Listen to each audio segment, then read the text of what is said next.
pessoal, sejam bem-vindos a mais um Milagres do Livro de Mórmon.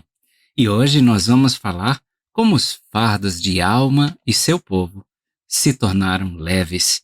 Essa história encontra-se em Mosias 24, do versículo 14 a 15. Sejam muito bem-vindos.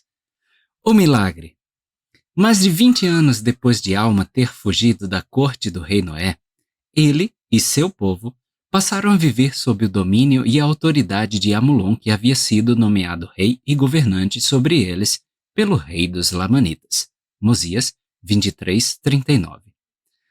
Amulon desprezava Alma por sua deserção do quórum sacerdotal e, assim, perseguiu agressivamente a ele e a seu povo. Eles foram proibidos de orar, ficaram muito aflitos e foram até mesmo ameaçados de morte. Mas, com fé, eles imploraram a intervenção do Senhor. E a voz do Senhor veio até eles, dizendo: Erguei a cabeça e tende bom ânimo. Pois sei do convênio que fizestes comigo, e farei aliança com o meu povo, e o libertarei da escravidão. E também aliviarei os fardos que são colocados sobre seus ombros, de modo que não poderão senti-los em suas costas, sim, enquanto estiverem em cativeiro. E isto farei para que possais ser minhas testemunhas no futuro, e para que tenhais certeza de que eu, o Senhor Deus, visito o meu povo em suas aflições. Mosias 24, 13 a 14. A Escritura nos informa que o Senhor fortaleceu Alma e seu povo para que pudessem carregar seus fardos com facilidade e fazê-lo com alegria e paciência. E eles renderam graças a Deus, porque ele foi misericordioso com eles e aliviou seus fardos. Versículo 21. Panorama. Alma e Amulon serviram como sacerdotes sob o rei Noé. Embora ambos tenham ouvido o testemunho e a dura repreensão de Abinadi, apenas um permitiu que isso mudasse seu coração e, portanto, sua vida. Alma arrependeu-se e buscou o perdão do Senhor. Amulon, porém, endureceu o coração e continuou a viver uma vida turbulenta enquanto perseguia os justos. Elementos simbólicos. Fardos e escravidão são símbolos padrão para as distrações da vida que nos impedem de nos consagrarmos totalmente ao Senhor, porque somos viciados ou oprimidos por algum outro Deus ou alguma outra coisa. Jesus indicou que ele veio para nos dar a verdade e que a verdade nos tornaria livres. João 8:32. Ele acrescentou que o Pai o havia enviado para proclamar libertação aos cativos e para libertar os oprimidos. Lucas 4:18. Embora o contexto deste versículo seja o ministério de Cristo ao mundo espiritual, parece evidente que ele fez isso tanto por aqueles que ainda estão na mortalidade, quanto por aqueles que passaram além do véu. Repetidas vezes, o apóstolo Paulo equiparou o pecado à escravidão e aos fardos espirituais. Ver Gálatas, capítulo 5, versículo 13, Romanos 6, 16 a 18, 20 a 22 e Efésios 3, 1, 4, 1.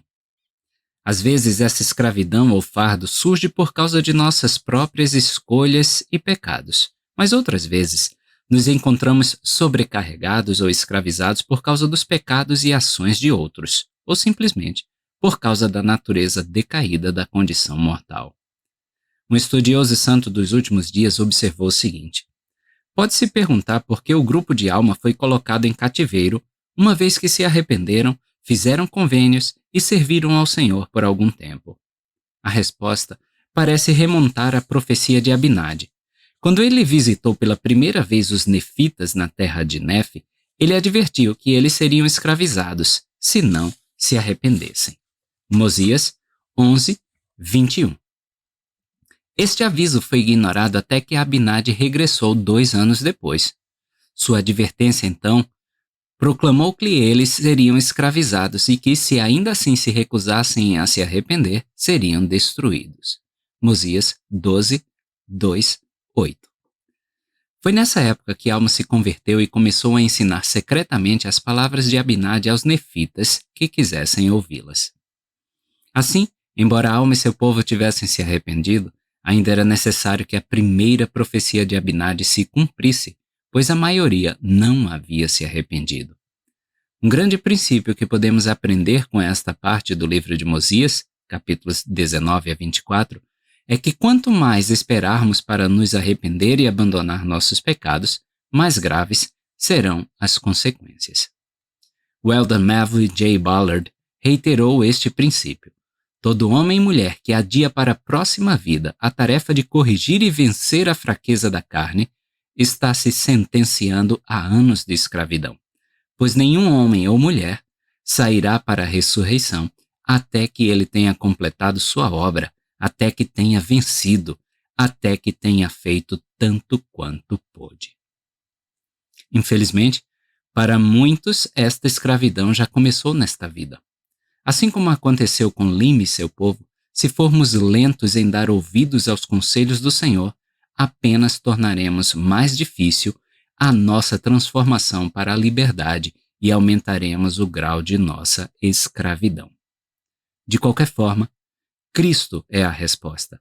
Ele é o único que pode nos libertar dos fardos da experiência mortal. Aplicação e alegoria.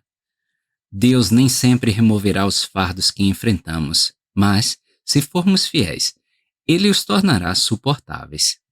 Ele nos visitará em nossas aflições e nos dará a força necessária para suportar com alegria e paciência as coisas que somos chamados a suportar.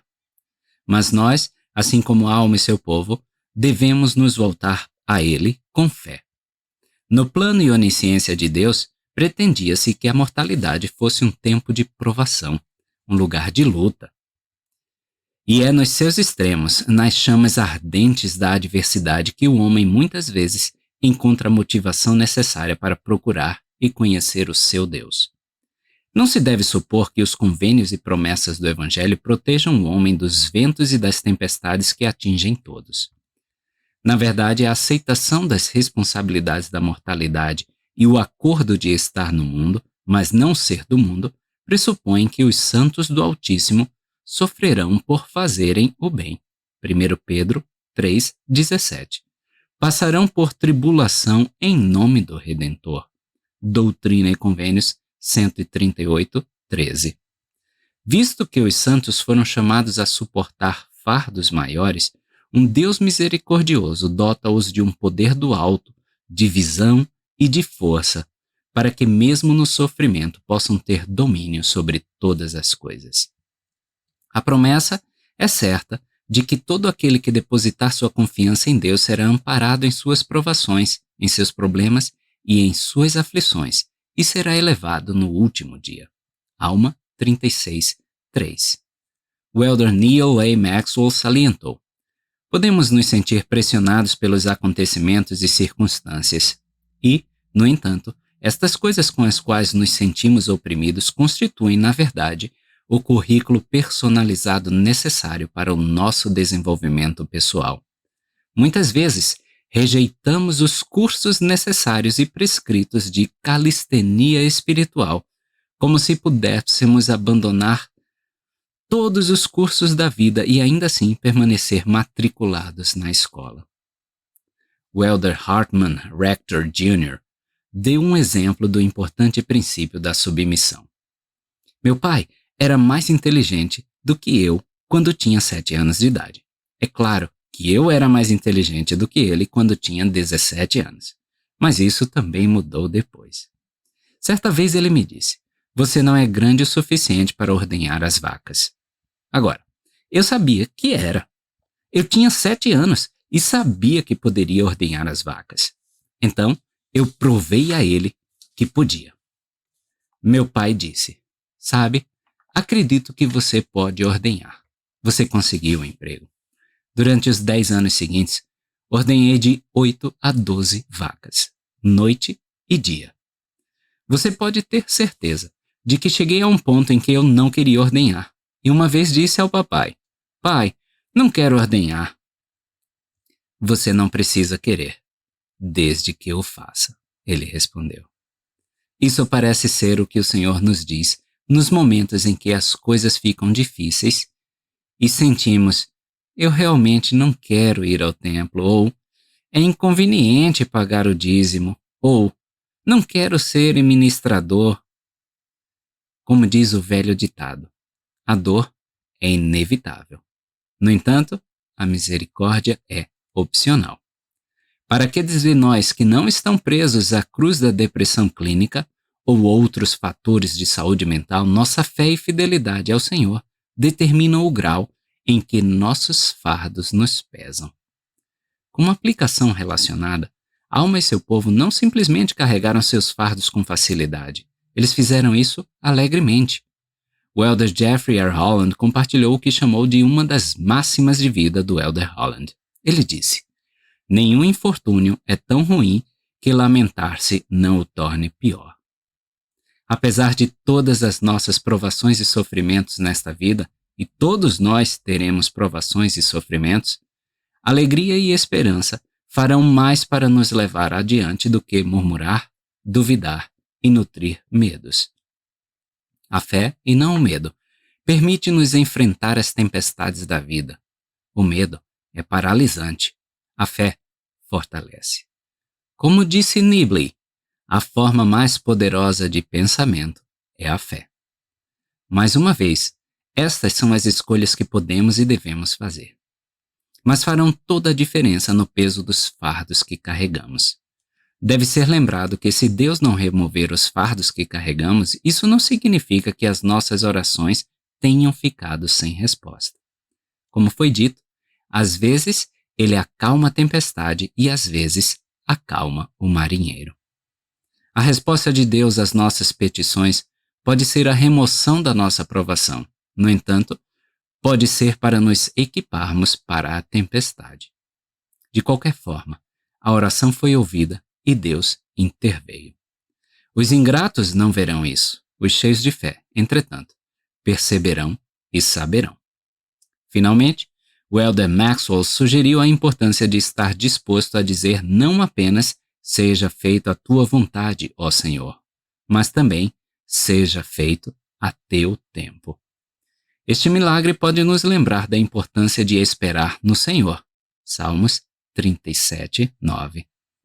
Às vezes, Ele exige que confiemos na sua escolha de não remover os nossos fardos, acreditando que isso deve ser o melhor para nós e para todos os envolvidos, mesmo quando não conseguimos ver os porquês de sua decisão. Isaías 55, 8 e 9.